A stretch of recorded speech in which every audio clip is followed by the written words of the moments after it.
Сегодня 17 июня, мы находимся в селе Новоказачья, где-то 6 километров от военных действий. И мы хотим вам рассказать о великой Божьей милости, о том, что не опускались руки, и дальше вы поддерживали нас в молитве, пусть Бог благословит.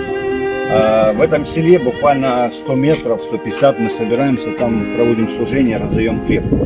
За это село дети Божьи, наша церковь, Харьковская минутка и наши друзья по всему миру молятся. И сюда прилетел КАП 250 килограмм взрывчатки. Тут буквально все разрушено. И великая милость Божья, и чудо, что никто не погиб. И для нас это большое свидетельство, какова велика милость Божья.